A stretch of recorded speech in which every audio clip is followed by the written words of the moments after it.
Good afternoon. Today in our lecture we will discuss the various small positions of the lead. The position of lead is very important in relation to the cosmetic concern. Even the slight deviation from the normal significantly affect the aesthetic aspect of the person and is of great concern for him or her. The cause may be medical, acquired, developmental. The detailed history and careful evaluation of every case is very important when we deal with the malpositions of the leaf. That is, that is because it is directly in concern to the aesthetic part and cosmetic part of the patient. The presenting morphology has to be compared with the normal and any deviation is to be noted and accordingly the management has to be planned. Now, the common malpositions of the lid are entropion, that is enrolling of the lid margin, in which the lid margin is enrolled and the eyelashes rub against the eyeball. Second is the ectropion, that is outrolling of the lid margin. Here the lid sags down and the eyelashes are turned outside and the conjunctiva is exposed. And third is the ptosis, which is the drooping of the eyelid. That is the downward the position of the eyelid, which covers the some part of the cornea. Now we look for the first the entropion. Entropion, as I said, is the is enrolling or inwards of the lid margin. The lower lid is more commonly affected, and the entropion of the lower lid is usually a involutional type that is associated with aging. The upper lid entropion many times is psychiatrical. The entropion may be unilateral or it can be bilateral. The figure shows the enrolling of the lower lid with the eyelashes rubbing against the bulbar conjunctiva and the cornea, and they are the main cause of various symptoms with which the patient will present. Now, it has to be classified depending upon the cause. The entropion could be congenital, involutional, psychiatrical, or it could be a spastic. The congenital entropion is a very rare condition. It is due to the dysgenesis of the lower lid retractors and developmental abnormality in the tarsal plate. The causes This causes the lid margin of the infant to turn in on the globe. The eyelashes rub against the conjunctiva and the cornea. When you examine, you find the eye is red, watering is present, and child is irritable. And if you look carefully, as shown in the figure, you don't see any lid crease or the lid crease is absent. Now, treatment of this condition is mainly surgical, and the surgery is of removal of the small amount of skin and orbicularis along with the subciliary portion of the eyelid in conjunction with the advancement of the lower lid retractors to the tarsus. In case tarsus.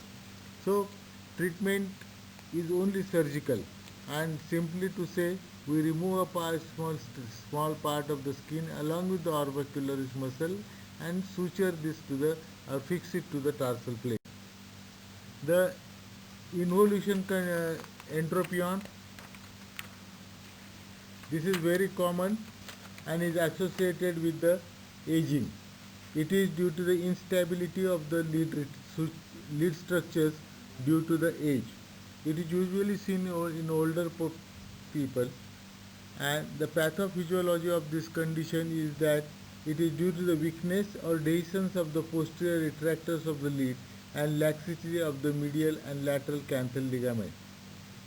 Mainly there is a loss of posterior support due to the atrophy of the orbital fat. The preceptal orbicularis has a tendency to override the pretarsal orbicularis, and due to this the lower border of the tarsus is rotated forward and the margin of the lid is rotated onto the globe. You see this thing in the figure. In the right hand side figure you see that the tarsus is rotated and the eyelash lid has margin has turned in with the eyelashes rubbing against the globe. Now, nextly, what are the symptoms? The symptoms are due to the trichiasis or misdirection of the eyelashes as the lid margin is not in normal position, and also these eyelashes produce the instability of the tear film. The patient complains of the because the lid margin in turn, the patient and the constant rubbing of the eyelashes causes foreign body sensation with redness, watering and discharge. Then because of the irritation, the patient has tendency to close the eye, forcefully close the eyes, and that also induces more entropion. Now, this rubbing of the eyelashes against the cornea leads to corneal ulceration or injury to the cornea, and because of this corneal ulceration, there is diminished vision, and sometimes the constant irritation to the conjunctiva may cause metaplasia. The examination of the entropion. Now, as there is a laxity or looseness, the horizontal laxity is tested by snap test, and this laxity is due to involutional changes in the retractors and also in the canthal dot. Now, here we pull the lid away. You can see in this figure, when you pull the lid, you can easily pull the lid because of the toxicity and because of the laxity. Now, clinical signs of distortion or disinsertion of the retractors is the white conjunctival line you see below the inferior tarsal border caused by the leading edge of the detached tarsus. Inferior fornix is deeper than normal. Then there, there is a reverse ptosis of the lower lid, where in reverse ptosis the lower lid margin is higher than the normal, and there is diminished or lower lid movement on downward gaze. That is what you see in this entropion. Now, the grades of the entropion.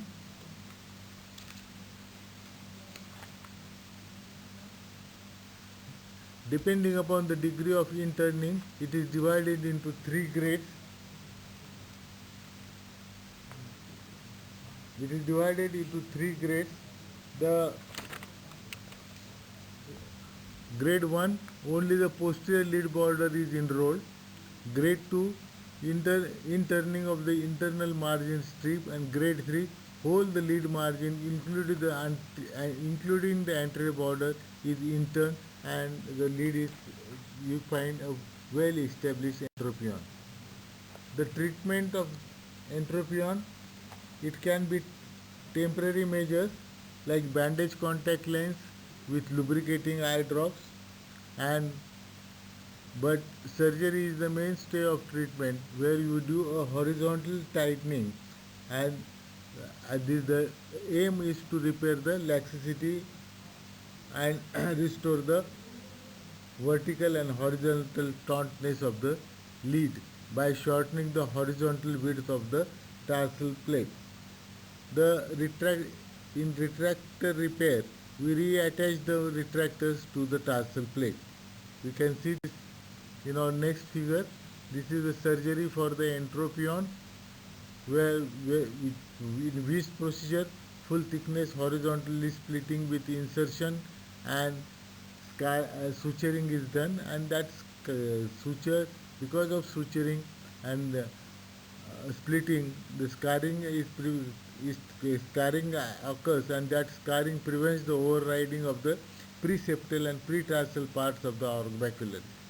Secondly is the Jones procedure, where plication of the lower lid retractors and thus increasing their pull and creating the barrier between preseptal and pretarsal positions of the orbicularis. And it is also performed in recurrent cases, and it gives very good results.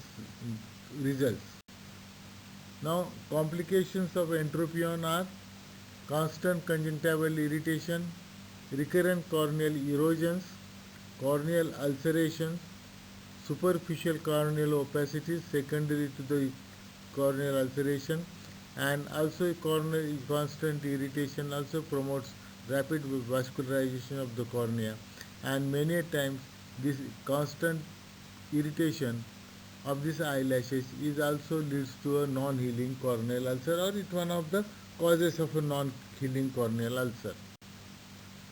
Now, another variety is the spastic entropion. It, the spastic it usually occurs. It is usually acute and a temporary condition. It is due to the ocular irritation or inflammation, and in old people it is due to the spasm of the orbicularis oculi muscle. Sustained contraction of the orbicularis causes inward rotation of the eyelid margin. Usually it occurs in old age, and the pathogenesis is in those with a degeneration of aponeurosis and horizontal lid laxity. Treatment is by breaking the irritation and entropion cycle by removing the cause, temporarily by taping the lid, that is pulling the lid and applying a adhesive tape so that it prevents the further enrolling, and everting the lid margin with the suture or a cautery. The psychiatrical entropion, it is caused by vertical transconjunctival psychiatrical contracture or internal rotation of the lid margin. Mainly the causes are autoimmune conditions like psychiatrical pemphigoid, inflammatory like Stevens-Johnson syndrome, infections like trachoma which distorts the tarsal plate and also cause transconjunctival scarring and leading to distortion of tarsal plate with entropion. Secondly, herpes zoster, a severe herpes zoster infection can lead to tarsal deformity. The surgery is mainly posterior approach ptosis correction, and also second the surgery of ptosis, in which the ptosis is done by posterior surgical approach, and it also damages the tarsal plate leading to uh, entropion. Then trauma, various lead injuries like CLWs or lacerations, and also the chemical burns cause scarring, and that causes entropion. And also a rare condition where it is an effect of drug toxicity, in which the long-term use of pilocarpine, especially in glaucoma patients, can lead to scarring of the tarsal plate, and may be one of the causes of entropion. Now, when you examine the case of a psychiatrical entropion, you have to see with the digital eversion or traction. You apply traction, and you find that this doesn't correct the psychiatrical entropion. The inspection of the, when you evert the lid and inspect the posterior or posterior lamella, you find the scarring of the conjunctiva. The figures on the right show that there is scarring of the conjunctiva. The tarsal plate is thickened, and there is a white line of this tarsal plate. The treatment is the surgical correction, and the principle is the leaning of the posterior lamella to restore the normal direction of the lashes, or you have to do a tarsal rotation. So these are the methods where we do a wedge resection of the tarsal plate on the left side. You find a wedge resection of the tarsal plate and put a suture and it corrects the entropion, and the eyelashes are directed outside. If it is very severe, sometimes you have to do a tarsal fracture, then you put a suture to evert the lid margin. Secondly, sometimes the scarring may be so severe that you have to replace the tarsal plate with cartilage and conjunctiva by mucosa taken from the oral cavity, from the lips.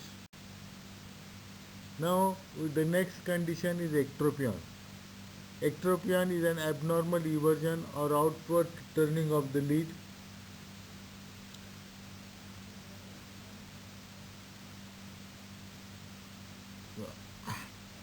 and this outward turning of the lid margin is away from the globe. It is common in old age and lower lid is more affected, commonly affected.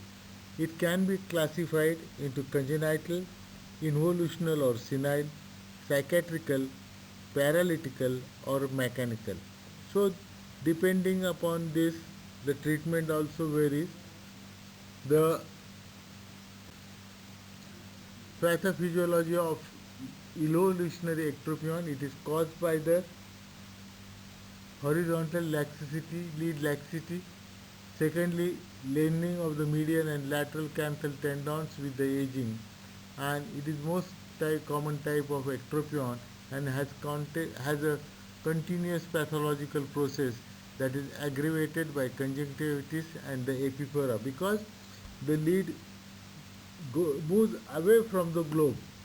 The tears are not drained properly and the conjunctiva is exposed. That is called as exposure, uh, conjunctival exposure and dryness because of the tear film instability, and that is constant source of irritation.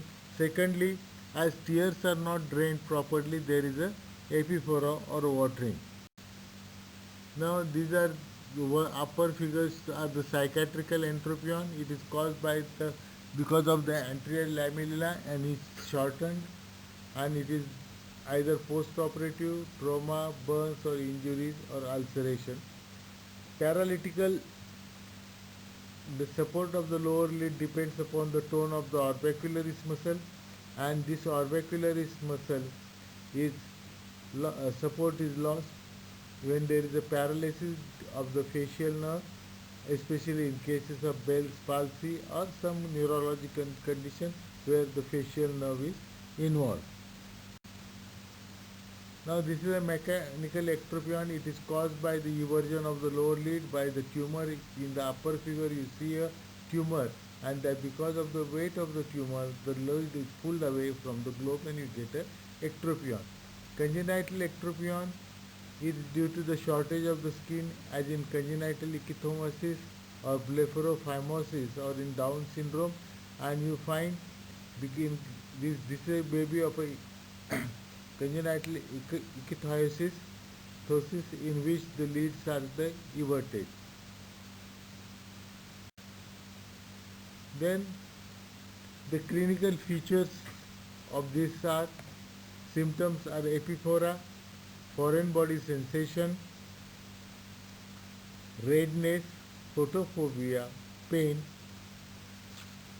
diminished of vision because of the exposure keratitis, and cosmetic disfigurement.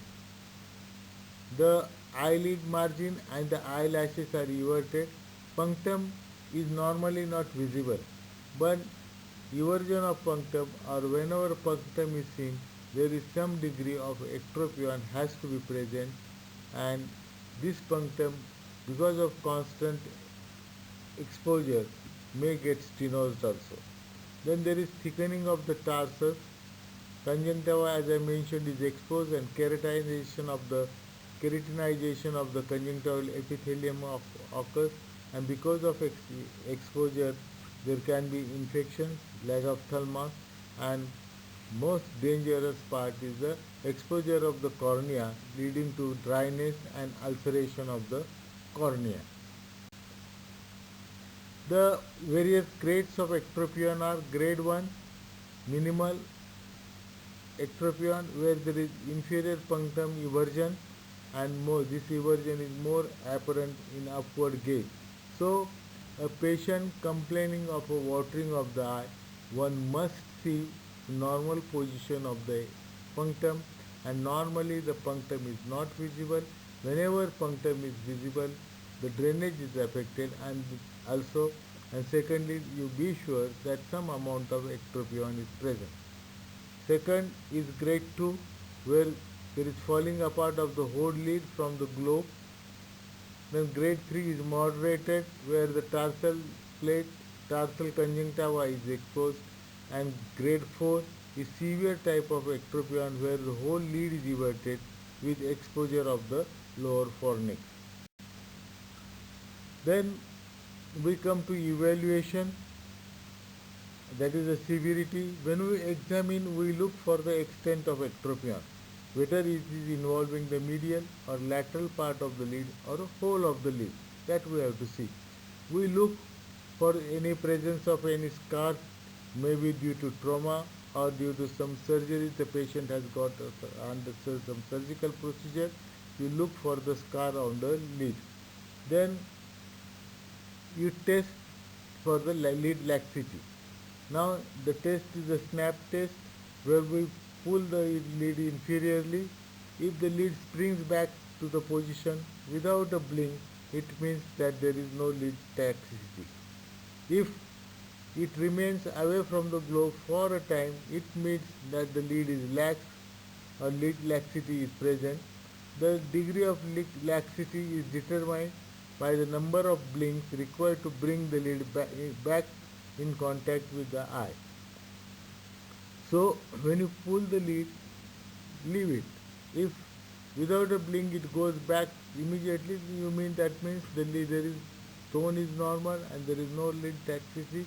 If on pulling and after you leave and lead remains like this, or it takes a time to go back to its normal position, that means some lead laxity is present. Second is a distraction test. Distraction test means what? By pulling the lead away from the globe, if lead is lax so much that you can punctum can be drawn to the lateral to the medial limbus. That means if you pull the punctum, usually the punctum does not get so much displaced to come to the limbus on the medial side. But if it comes to the limbus on the medial side or lateral to slightly to the limbus, then lead laxity is present or a tendon. Mostly it suggests a medial canthal tendon laxity. Then also in these cases you have to rule out the 7 nerve palsy. As we have seen, it is one of the causes of paralytic entropion. So ruling out the 7 nerve palsy is also very important. The clinical features are, as I mentioned, the punctum. You see, this is a very mild or minimal entropion, where the punctum, everted punctum is seen. Secondly, conjunctiva, because of exposure, appears dry, thickened, red, and this is very unsightly in severe condition. Lead is lax and can be pinched and drawn more than 7 mm from the globe. The snap test is positive, and the complications are epiphora, eczema because of constant epiphora, and exposure conjunctivitis and keratitis, leading to corneal ulceration and further complications. Surgery depends upon the degree of ectropion. Secondly, location of ectropion, whether ectropion is more medially, laterally, or in the medial portion.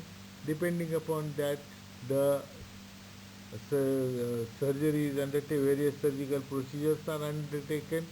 If it is because of any mechanical cause like scar or tumor or that, has to be managed, and psychiatrical scar has to be seen whether entropion is psychiatricial, and the scarring should be looked for, and accordingly you have to manage it with a particular procedure for it.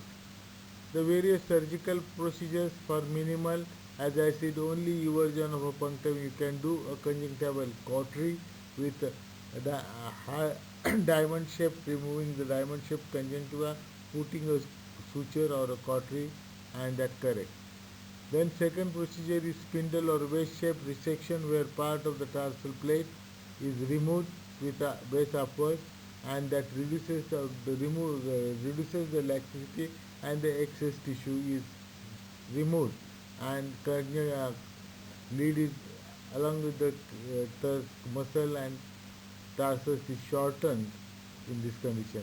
Then lateral wedge resection or medial canthal tendon plication is done. Now these are the various surgical procedures. In our first figure shows a horizontal lead shortening by a wedge resection and putting a suture where suturing. So the lead is shortened, the laxicity is reduced, and you can, if you remove this wedge, the lead gets opposed to the globe and the ectropion is corrected. However, in severe cases, inverted house-shaped tarsal plate or double is removed and double breasting of the muscle is to be done so that the laxicity is reduced, muscle is tendon, and this muscle is anchored by suture on the tarsal plate. Then mechanical, as I said, removing the mass. Then we come to the third condition of common condition of malposition, and that is the ptosis. Now, ptosis is a very common condition and a complex anomaly. Secondly, as lead being the aesthetic and functional unit of the unit of the face, the ptosis management is really a challenging one. When we do a ptosis correction, we have to be very precise, meticulous in adjustment of the lead position, that lead position, and this very thing makes the ptosis surgery very challenging because there is very little margin of error. You cannot make mistake because the effects are permanent and just not acceptable to the patient. So, for proper management, one has to, it is very important for one to understand the pathophysiology. One must do a proper evaluation and have a proper plan of management. So whenever you get a ptosis patient, first thing is that, and you think about doing a ptosis surgery, one has to be very careful in evaluating, understanding the cause or the pathophysiology, and developing a correct surgical plan of management. The important landmarks in this are, some of the important landmarks are to be kept in mind when we deal with the lead abnormality. The palpebral aperture normally is 30 mm horizontally and 10 mm vertically between the centers of the lead. In primary position, the upper lid covers 1.5 to 2 mm of the upper cornea and the lower lid is at or close to the limbus. The lateral canthus is slightly higher and elevated by 3 to 10 degrees laterally. On the surface is present the lead crease, which indicates the LPS function. This is shown by the arrow. So, presence of lead crease is very important, and it is indicator that LPS action is present. Because that is, LPS action is very important when we plan the surgery. So one has to look for the lead crease, and this lead crease is about 7 to 8 mm from the margin in males and 8 to 12 mm in the female, and this lead crease, as I have mentioned, is a very important landmark in a ptosis surgery or a ptosis evaluation. Now, if you look at anatomy or revise briefly anatomy, now this is a retractocomplex, which is of, retractocomplex means these two muscles take part in the retraction of the lid or in the elevation of the lid, and they are the levator palpebrae superioris and the molar muscle. Now, levator palpebrae superioris or LPS we say is a major retractor of the lid complex. And secondly, it shares a common sheath with the superior rectus. So whenever the due to some developmental problem, if LPS is affected and as it shares the common sheath of superior rectus, the elevation of the eye may be affected. So one has to have a careful inspection.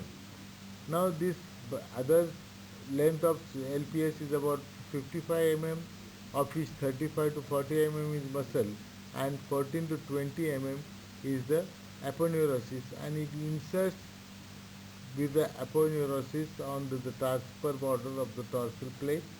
Secondly, this aponeurosis sends some septi as is shown in the figure, which inserts in between the orbicularis fibers onto the lid skin, and that creates the lid crease. So a second muscle is the molar muscle, which originates from the posterior aspect, inferior aspect of the LPS fibers, and this muscle is also inserted on the upper border of tarsus and it is supplied by the sympathetic nerve supply. Now, this Muller's muscle, is affected in some of the sympathetic nervous disorders. We'll see. Then classification of ptosis is congenital or acquired. Congenital ptosis is maybe myogenic because of levator dystrophy, or it could be because of blepharophimosis.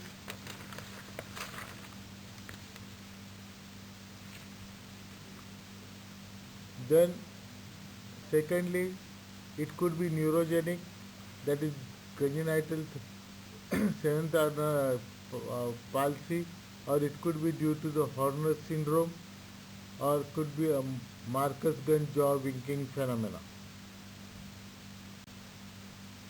The acquired ptosis, it is involutional and it is associated with aging, where there is a very dystrophic changes occur in the aponeurosis as well as the levator palpebral muscle. Myogenic is whenever in some systemic conditions like myasthenia gravis, myotonic dystrophy with various muscle dystrophies, it may be there, like chronic progressive external ophthalmoplegia. Then neurogenic can be third nerve palsy or Horner syndrome. Mechanical may be due to lead mass, where because of the weight of the mass the ptosis occurs. Traumatic can be because of temporary paralysis like trauma or injury, or it could be a permanent where third nerve is damaged. Pseudotoxis, in cases where there is loss of support, as cases in microphthalmos or after enucleation or anophthalmos, where you get a apparent ptosis or a pseudotoxis. Now this is a picture of a congenital ptosis. Now the salient features of congenital ptosis are the dystrophic levator palpebral muscle. The patient, because of low sagging of the lid, the patient has got tendency to elevate the chin. So chin up position is seen. Then frontalis overaction at some amount of ptosis is corrected by action of the frontalis muscle. So patient attempts to have frontalis overaction. The eyebrow is lifted up. Then there are wrinkles and folds on the forehead. Then one more important sign of congenital ptosis, diagnostic congenital ptosis, is the lid lag. That is when the patient, you can see here in this figure, when patient is looking straight, the upper lid ptosis is present. When patient looks up or elevates the eye, the ptosis is present. But when patient looks down, the ptotic lid or the lid on the side of the ptosis doesn't follow the downward gaze of the eye. See, on right side where the normal lid is not having ptosis, or the eye is not having any ptosis, the lid has moved down along with the globe. But left eye, which has a congenital ptosis, The lid has not moved along with the eyeball in the downward gaze, and that is called as the lid lag. Secondly, because there is some developmental defect or in the LPS muscle, the lid crease is not absent because there is no tone in the LPS muscle. Then one has to do a jaw winking test because many times a congenital ptosis may be confused with the jaw winking is present along with the jaw winking phenomena. So one has to test the jaw winking phenomena and rule out this condition because management differs totally in both conditions. The management of ptosis is surgical, and in congenital ptosis, the indications for management, if the ptosic lid covers the visual axis or covers the pupillary area, the vision will be threatened. Because of this ptosis lid, ptotic lid, the pupil will be covered and the patient will not be able to see. That because of deprivation of the stimulus or vision, that and as the child is in that period of a developmental vision, it leads to amblyopia. Then because of the weight of the lid or the downward gaze, there can be astigmatism may be present, and astigmatism may be present. So vision will be affected. Now, when you see there is a minimal or some amount of ptosis, but the visual axis is not covered, and there is no threatening to the vision. If a patient on a straight looking has got a 6-6 vision, or you find there is no visual abnormality, then you can wait and surgery can be performed after a later period like preschool age or any later type when patient has developed enough strength to withstand the general anesthesia. The acquired ptosis, we see, the mainly acquired ptosis is involutional type. It is associated with aging, and it is due to the disinsertion or attenuation of the aponeurosis of the levator palpebrae superioris. The features are the elevated eyebrow, as you have seen in these patients who attempts to lift the lid, but as LPS is not acting, he takes the support of the frontalis muscle, and contraction of the frontalis muscle lifts the eyebrows, and you get wrinkles on the forehead. Then you find the LPS muscle action is there. So you get a lid crease, and this lid crease is elevated. Then also in these cases the involution aponeurosis can occur because of recurrent lid edema, and it can be associated with the prolapse of the orbital sac. Now myogenic ptosis. Now in myogenic ptosis, instead of normal muscle fibers, the fibrous or adipose tissue is present in the muscle belly and decreasing the ability of the LPS to contract and relax. The causes are myasthenia gravis, myotonic dystrophy, or chronic progressive ophthalmoplegia. Now this is a myasthenia gravis, where the ptosis is sudden in onset and it is variable in during day. There is more ptosis is seen in the evening. That is, diurnal variation is present as the patient becomes tired, or the ptosis also increases in the evening. Secondly, it can be associated with diplopia, means that some amount of some extraocular muscles may be affected, and the patient has got irrelevant, means a type of squint, variable squint during the each examination. There is no fixed pattern, and that suggests that it could be because of myasthenia gravis is one of the cause. The action of LPS may be good or poor, and various tests are done. Fatigability test is positive, and as I mentioned, the asymmetry between the extraocular movements is there, and when this asymmetry is present, the patient usually complains of amblyopia. The test is tensilon test to rule out myasthenia gravis. Neostigmine 1 gram is given intramuscularly. It Ptosis improves within 5 to 10 minutes. It is a myasthenia gravis, and is present. That is how you confirm. Secondly, you see the figure where there is a decreased orbicillary stone, and this is a patient of a myogenic dystrophy. The neurogenic ptosis is because of direct injury to the nerve, because of trauma or infection, or it can be a part of some systemic condition or a neurological condition.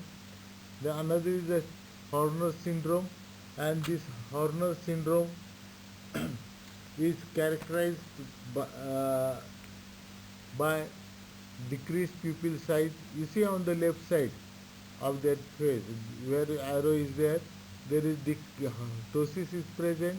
The pupil is constricted or decreased in size compared to the right, and secondly, there is decreased sweating on the affected side of the face. The phenylnephrine test is positive, and this test suggests that there is a good function, Muller's function, and it is useful in deciding the Mullerectomy. Secondly, on the other uh, figure, we show the adult person in which there is a right eye ptosis, and that is ptosis is of a neurogenic type, and it is secondary to the trauma. Then traumatic ptosis, here you see there is a injury and prolapse of the underlying fat, uh, or it could be due to the laceration or avulsion of the LPS complex. And when you see a traumatic patient with a ptosis or a history of a trauma, one should look for prolapse for the following thing: prolapse of the underlying fat, and that should alert the physician of a possibility to the injury to the LPS complex. Then laceration or avulsion of the LPS has to be treated as early as possible whenever you see, but sometimes the patient come after a long delay or after several months. In that case, you have to wait for some months for the for before correcting the ptosis, because this tissue is reaction has to be subsided and scarring has to be stabilized, so that after complete stabilization of the scarring, then only take up the correction procedures, because it is not advisable to intervene.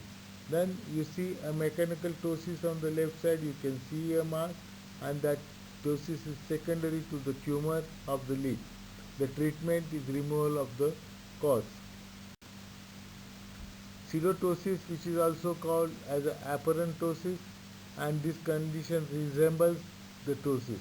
It is due to the loss of support or due to the abnormalities other than those found in the eyelid elevator muscles. The causes include blepharophimosis, dermatocalasis, ipsilateral anophthalmos. These are the main phthisis bulbi or a macrophthalmos. These are the common causes of the pseudotosis. Now, after we have classified, determined the ptosis, we have to go for a examination of the patient of the ptosis. Now, first part of examination, look for the normal Bell's phenomena. Now, Bell's phenomena means the Bell's phenomena should be present, and it means it is upward rolling of the globe on forceful closure of the lid against the resistance. And this is very important before we take into consideration of surgery on the lid, because after ptosis correction, If Bell's phenomena is absent, then there are chances of exposure of the cornea or cornealing. So you can will make more patient will become more miserable and may lose vision also because of this exposure keratitis. Then one has to, in cases of mechanical ptosis, we have to remove the mass or tumor which we have mentioned. Then we have to measure the palpebral fissure. Now, as I mentioned, the palpebral fissure is about 9 to 8 mm in normal person, and the we have to measure the degree of ptosis.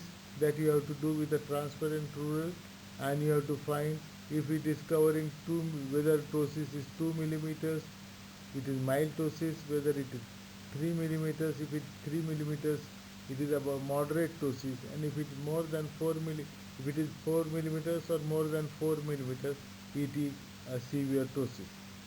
The figure shows the LPS function as the patient negates the action of frontalis by pressing on the eyebrows, and so that frontalis action is negated.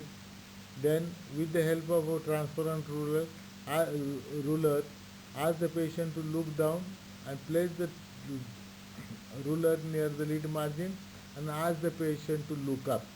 And when the patient looks up, you find the excursion of the LPS muscle, and accordingly the how much the lift is lifted, you can find out you can grade the LPS function.